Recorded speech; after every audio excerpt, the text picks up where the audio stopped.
Hello guys, so meron kasi mga order sa atin dito ng mga mug. Para masagot rin guys yung karamihan sa mga nagtatanong and syempre sa mga nagre-request nito. So ano nga ba yung tamang settings guys para makuha yung kulay? Especially guys sa gagawin natin ngayon dito sa baso. And syempre kung ano ba yung mga settings ko, no? So ito guys yung ginagamit ko na settings. Okay, so ba't ko pinagdidiinan yung ko? Kasi ito is effective sa akin. Di ba? Kasi lagi ko naman sinasabi sa inyo, kung ano yung effective sa inyo, gawin nyo lang yan. So ito guys yung effective para sa akin.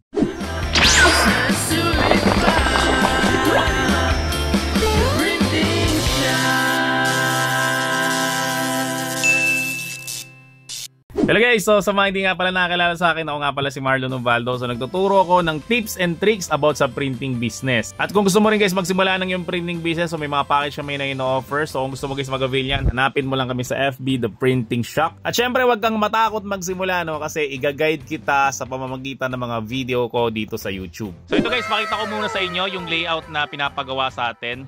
Yan, so ino-open ko siya guys na Microsoft Word kasi again guys, kapag ka nagpiprint ako ng sublimation sa Microsoft Word ko siya kasi mas maganda yung pagka WYSIWYG ng Microsoft Word. So ibig sabihin guys, ang WYSIWYG is what you see is what you get. So lalong-lalo na guys sa size. Kasi guys, pag piniprint mo to sa Photoshop, minsan hindi siya tamang sukat eh. Kaya kapag ka direkta mo naman sa Canva siya ipiprint, may bayad naman. So mas maganda guys sa Microsoft Word na lang kayo mag-print. So ang nagpagawa nito ay si Ma'am Jing. So ito yung pinagawa niya, Balikatan People's Alliance. The law applies to all.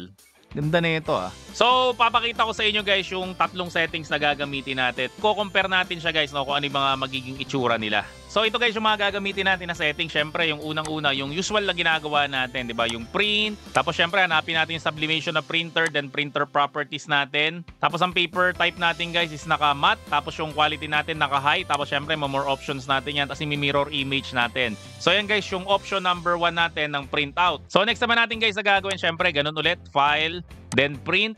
Tapos printer properties natin. So ang paper type ulit natin guys, syempre naka-matte. Tapos quality natin naka-high. So more options you guys.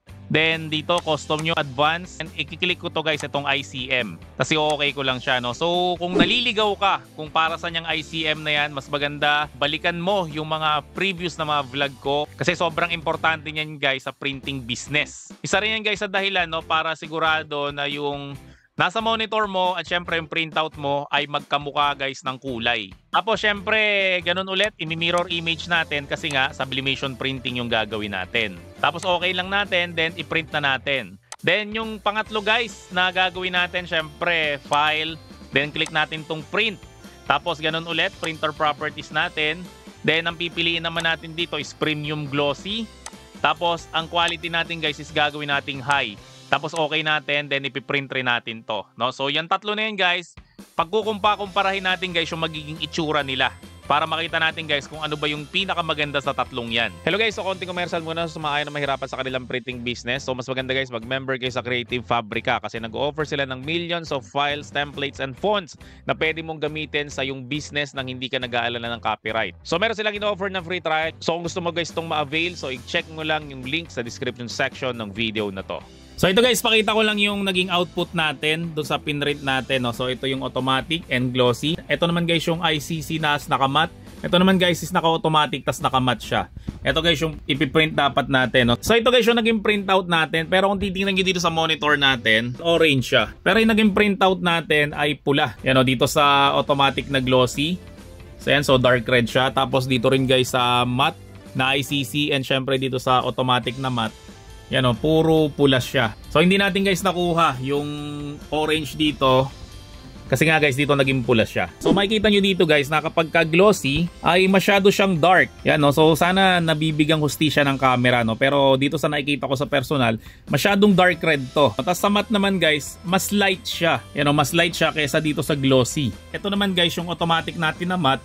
So mas light pa rin siya kaysa dito sa glossy, no. Kaya ang ginagamit natin na paper type ay matte yan kaysa sa glossy kasi nga guys pag glossy masyado siyang dark yung kanyang color, no, kaysa dito sa mga matte. Kaya yun nga guys, Pagka paper type guys, matte yung pinipili ko. So guys, yung sa tatlong print natin na yon, ganun yung naging itsura niya, no? Kasi dito nga is orange, pero dun sa printout natin is pula siya. So ito guys, for general na talaga to. So di na talaga natin may iwasan yan, lalo kung gumagamit tayo ng replacement ink. Kaya yan pwede nating ma-experience sa printout. And talagang kailangan nating aralin yan as part ng printing business na pinasok natin na mag-adjust tayo ng colors. So kapag ka ang isang printout ay nagbago siya ng color, ang isang dahilan niyan ay may isang color value na mataas kaya naaapektuhan yung kulay. So halos lahat naman guys talaga na-experience yan, lalo na sa mga nagsisimula pa lang sa printing business. Kaya nga yung vlog na ginawa ko dito sa The Printing Shop, usually talaga dito is beginner friendly. At syempre, nagpo-focus ako dun guys sa mga gustong matuto at nag-i-start pa lang guys ng kanilang printing business. So ito guys yung mga marerecommend ko sa inyo na dapat nyong aralin. So, di ba red yung ating printout pero orange to guys? So, ano ang dapat nating gawin doon? So, ganito yan. So, click mo lang yung file, then click mo lang tong print. Tapos sa printer properties tayo ulit. So, dito tayo sa more option. Then, dito custom nyo, advanced. Tapos color controls. Tapos ito Epson Vivid. Tapos dito guys, ilagay mo siya sa slide bar. Tapos yung unang adjustment natin guys is yung brightness. Di ba kasi nga sabi ko sa inyo, kapag hindi mo in-adjust ang brightness, sa sublimation na printing, ang mangyayari dyan ay madilim siya masyado. So, ang gagamitin ko dito na brightness guys ay 12. So, maganda guys, sundin nyo itong ginagawa ko. Or pwede kayo guys mag-experiment. So, again guys, depende sa mata nyo yan. Kung maganda na sa mata nyo yun, gawin nyo lang yan. So, bakit 12 guys ang napili ko? Diba ang recommended settings ko sa inyo is 10 to 15. So, syempre guys, ang gitna nun is 12.5.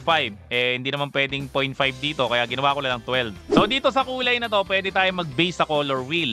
Pag ang orange nagiging red sa printout, ibig sabihin yun, mataas yung percentage ng red or ng magenta sa CMYK. So, masyado na siyang technical, di ba? So, meron tayong dalawang option dito na pwede nating gawin. So, gagawin natin dito guys, option 1 nga ulit, is babawasan natin yung magenta. So, gawin natin guys, yung magenta is -5. So, option 2 naman natin guys, ay pwede natin guys taasan yung yellow to 5. Yan. So, mamili na lang kayo dyan guys na either nabawasan nyo yung magenta or dagdagan nyo yung yellow. So, ngayon naman guys, ang gagawin natin is magpiprint tayo niyan, no? Syempre, yung isa guys is binawasan natin yung magenta to -5. Then, yung pangalawang printout naman natin guys is dinagdagan natin yung yellow to +5. So, check natin ulit guys yung magiging resulta niya. So, ito guys yung dalawang printout natin. Ito yung dinagdagan natin yung yellow ng +5.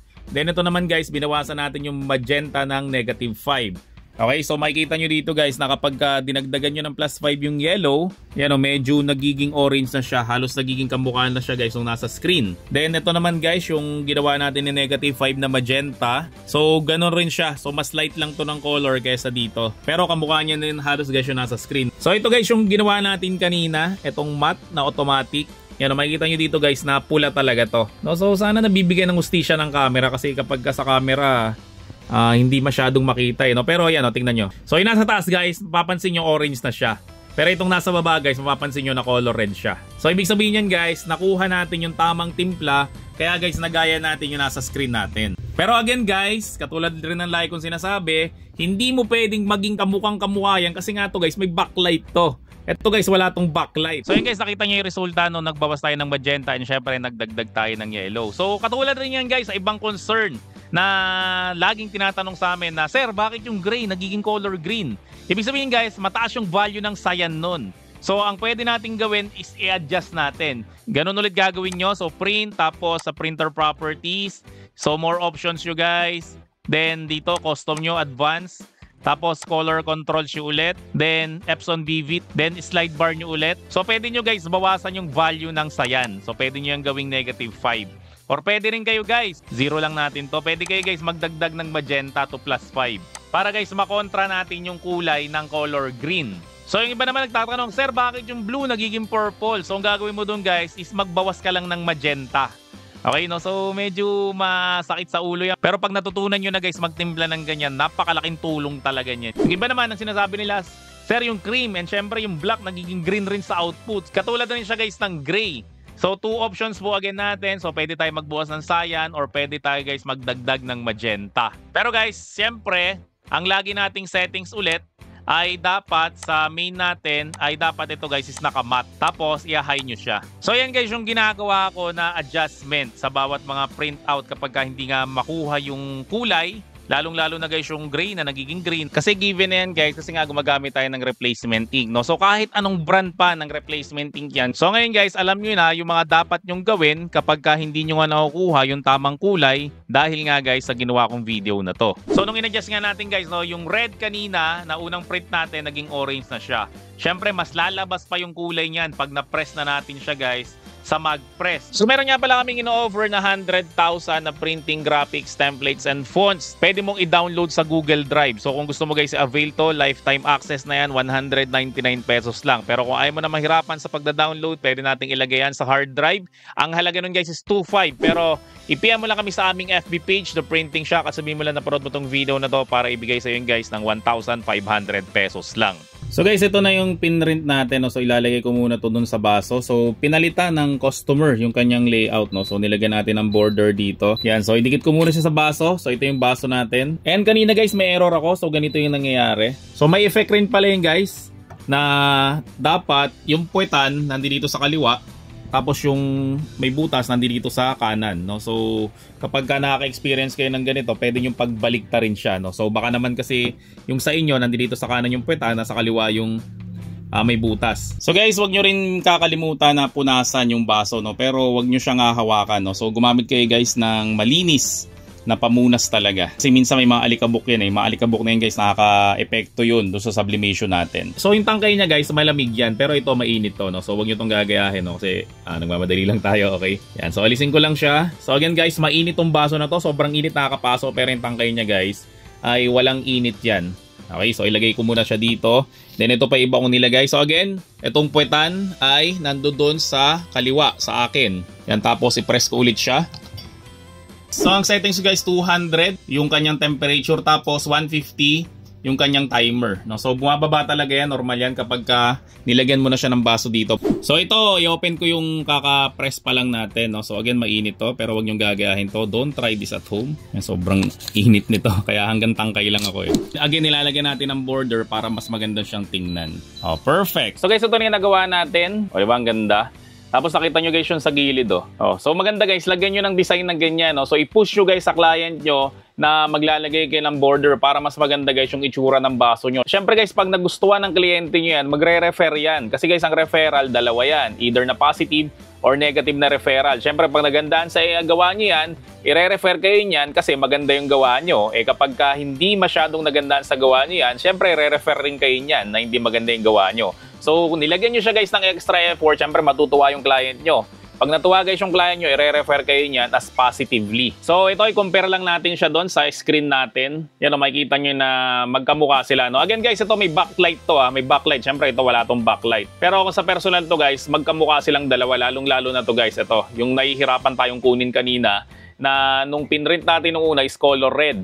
Pero nung inayos natin guys, binawasan natin yung magenta or dinagdagan natin yung yellow, so naging color orange na siya. So yung mga border na to guys, kung paano yung ginagawa, baka ngayon ka lang nanood niyan. So mas maganda panoorin mo yung vlog ko nung nakaraan kasi tinuro ko yan, yung mga hidden messages, syempre mga hidden image. Tapos ito yung naglagay tayo ng border. So lalo siyang gumanda guys, no, kaysa yung ordinaryo lang yung itsura niya. So ito rin guys yung sample, ito yung mga hidden messages. So akala mo pag nakatayo, ordinaryo lang yan na parang nilagyan lang namin ng banig na very random. Pero kapag hiniga mo yan, may nakalagay dyan, "May God bless your heart and protect you always." Then ito naman, yung hidden image na tinatawag natin. Diba nahirapan nga tayo i-sublimate itong gitna na to kasi nga meron siyang hawakan. So ang ginawa namin dito guys, gumawa kami ng negative space which is ito, si Frosty. O diba? So mas gumanda siya guys, no, kaysa na plain na image lang to na meron lang siyang guhit dito sa magkabila. So nilagay natin siya guys ng design. Yan. Then ito yung third na pinakita ko nga doon, yung ginawa natin ngayon, nilagyan natin siya guys ng border. So sigurado guys matutuwa yung nag-avail sa amin ito. At sigurado yan, magpapaga-ulit yan. Kasi tingnan nyo naman, nilagyan talaga namin ng extra effort. Kaysa nga guys yung sobrang plain na yung dalawang gilid is may guhit lang siya na ganyan. So nilagyan natin siya guys ng border. So again, ito yung unang design natin. Pero nung pinakita ko nga sa kanya ay medyo hindi niya nagustuhan yung ganyan lang. So kaya nilagyan natin guys ng border, yung magkabilang gilid. So guys, again, sa lahat na nagtatanong kung paano ba ginagawa yon, yung hahabulin natin yung kulay. Kasi guys, yung color green, nagiging color green wrap. Tapos yung orange guys, nagiging color red, no? So nasagot guys lahat yan dito sa video na to. So guys, kung nagustuhan mo naman tong video na to, syempre wag mo naman kakalimutan mag-subscribe dito sa channel ko, i-like mo na rin tong video na to, at turn on mo na rin notification bell para like updated sa mga vlog ko about sa printing. And syempre, kung gusto mo guys magsimula ng yung printing business, hanapin mo lang kami sa FB, The Printing Shock, at sabihin mo lang guys sa promote mo tong video na to para bigyan ka guys ng discount, lalo na guys sa tong sublimation na printing kasi nga patok na patok to ngayong magpapasko. So yun lang, maraming salamat din sa inyong lahat. See you on my next video and bye! The Printing Shock, ayos na sulit pa. The Printing Shock, ayos na sulit pa. The Printing Shock.